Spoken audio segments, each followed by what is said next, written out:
Hey, here's how I made my 3D short film, The Legend of Doctor Blackwell. Okay.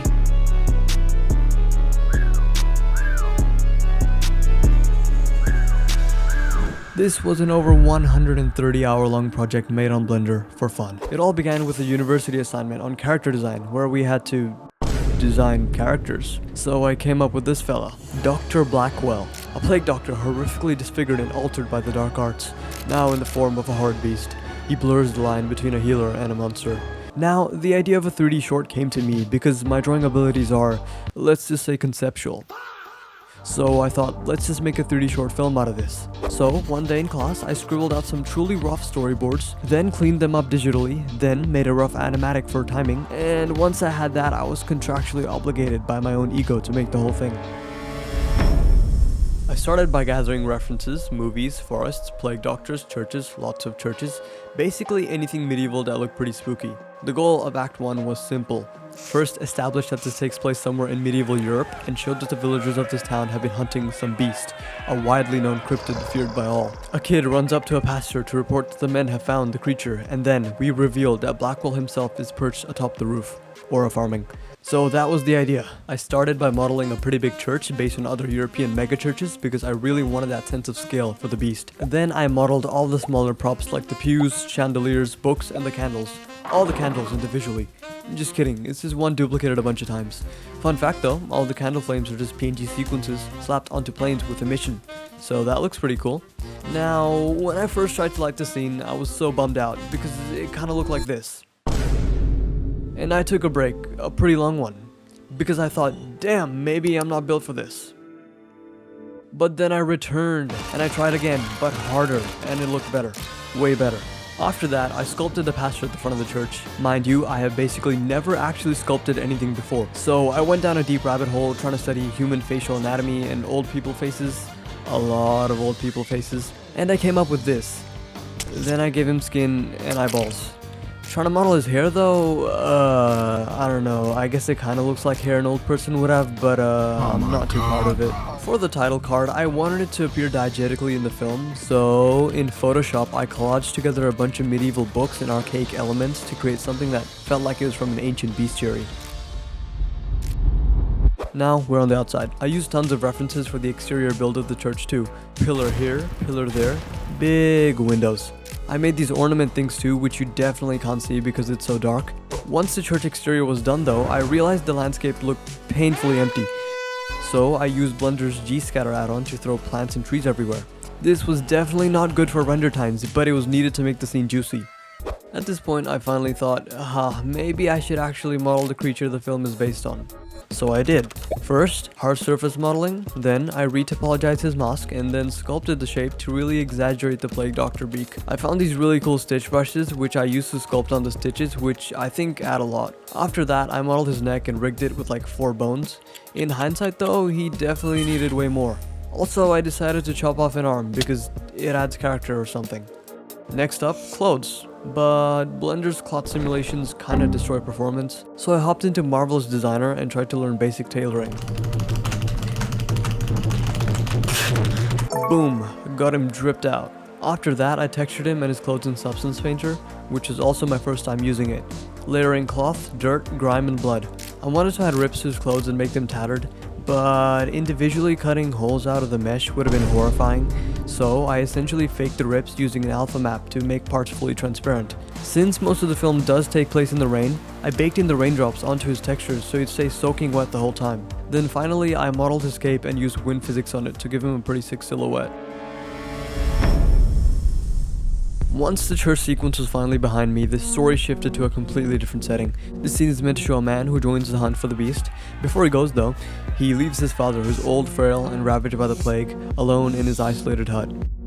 And then, out of the quiet, Dr. Blackwell appears. At first, it seems like an attack, but instead, he heals the old man using his eerie arcane powers, then silently slips back into the night. So, once again, I had to build this entire environment from scratch. I modeled everything again, the rocks, the walls, the doors, the axe and the stump, even the lantern I reused like 4 times throughout the whole film, but this time it's hanging on a swinging chain, so totally different. Because the scene was so dark and filled with trees, I wanted the forest to feel dense without immediately killing my PC. So I used Billboarding, which is basically taking rendered images of trees with diffuse and normal maps baked in, sticking them onto planes, and making those planes always face the camera. It sounds simple, but it created the illusion of an actual forest while still keeping the lighting surprisingly realistic. And more importantly, my computer did not spontaneously combust. Now for the majority of the scene, I wanted to really build up suspense until the reveal of Blackwell inside of the hut. So I tried to add many subtle elements such as the cloth simulations on the curtains, making them drift slowly, and the blanket draping around the sickly old man's body. And as for his face, I didn't want to start from scratch since I already had an old man head. So I took the pastor's sculpt from the church scene and I heavily resculpted it. This was also the first time I ever used shape keys for facial expressions, which was very fun to mess around with. Now with the knowledge on how to make better hair, I gave this man a full lush beard. And just better hair. But lighting this whole sequence nearly killed me.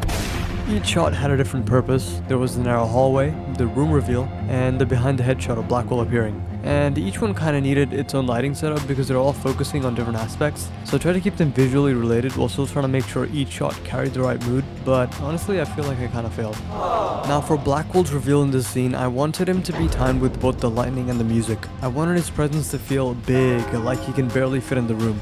I scaled him up a tad bit, then I animated him slowly craning his neck towards the old man.